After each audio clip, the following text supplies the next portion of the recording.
Nomor 30, perhatikan pernyataan berikut. 1. Pengamatan dengan mata berakomodasi maksimum. 2. Bayangan akhir maya terbalik diperbesar. 3. Benda berada pada fokus objektif. 4. Bayangan objektif jatuh di fokus okuler. Pernyataan yang berkaitan dengan proses pembentukan bayangan secara optimal pada mikroskop adalah, nomor 30 ini berkaitan dengan mikroskop ya Dek ya. Yang dimaksud pembentukan bayangan secara optimal pada mikroskop itu artinya adalah penggunaan normal dari mikroskop. Dalam hal ini, untuk menggunakan mikroskop secara normal, mata harus dalam kondisi berakomodasi maksimum ya. Jadi mata harus berakomodasi maksimum. Nah, mungkin timbul pertanyaan, boleh apa tidak menggunakan mikroskop mata tanpa berakomodasi? Boleh ya, makanya nanti kita kenal perbesaran mikroskop ketika berakomodasi maksimum dan perbesaran mikroskop ketika mata rileks atau tidak berakomodasi maksimum. Nah, karena di soal nomor 30 ini yang ditanyakan adalah penggunaan secara optimal ya, atau penggunaan normal dari mikroskop, maka syaratnya adalah mata harus dalam kondisi berakomodasi maksimum. Sehingga pernyataan yang nomor 1 ini adalah pernyataan yang benar. Nah, untuk mikroskop sendiri itu ada dua lensa ya Dek ya. Kita review sedikit. Jadi lensa yang pertama yang dekat dengan objek itu disebut lensa objektif. Kemudian lensa yang kedua yang dekat dengan mata disebut lensa okuler.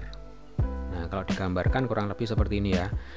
Jadi ini adalah FOB, lalu ini adalah 2 FOB. Nah, benda kalau pada mikroskop itu diletakkan di ruang 2. Kalau ini ruang 1, maka ini ruang 2, lalu ini ruang 3. Nah, ruang 2 itu ada di antara F objektif dan 2 kali F objektif. Ya, benda itu harus diletakkan di sini. Saya pakai warna merah ya. Nah, ini adalah benda yang kita amati.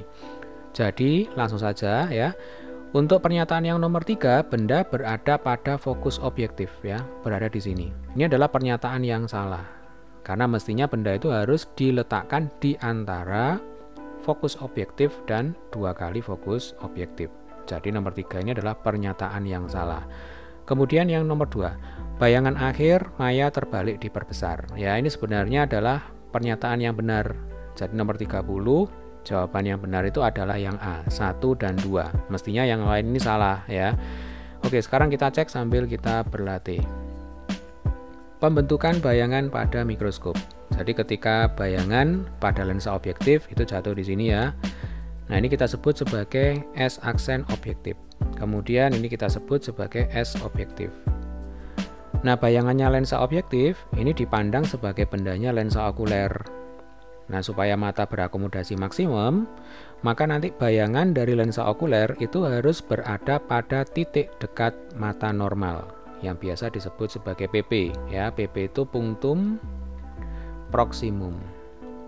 Nggak apa-apa ya, sambil kita review sedikit. Jadi punktum proximum mata normal kita itu adalah 25 cm atau 30 cm ya. Biasanya kalau yang diketahui di soal itu 25 cm, akan tapi bisa juga diketahui lain ya, yaitu 30 cm. Ini adalah jarak baca mata normal atau titik dekat mata normal.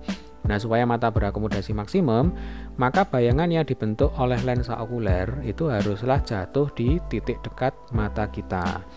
Berarti pernyataan yang nomor 4 ini adalah pernyataan yang salah ya. Jadi bayangan objektif itu bukan jatuh di fokus okuler, melainkan bayangan objektif itu harus jatuh di titik dekat mata kita. Jadi jawaban yang benar di sini adalah 1 dan 2. Demikian tadi adalah pembahasan soal nomor 30 ya. Ini adalah soal teori. Bagi adik-adik yang belum subscribe channel ini, silakan untuk subscribe terlebih dahulu.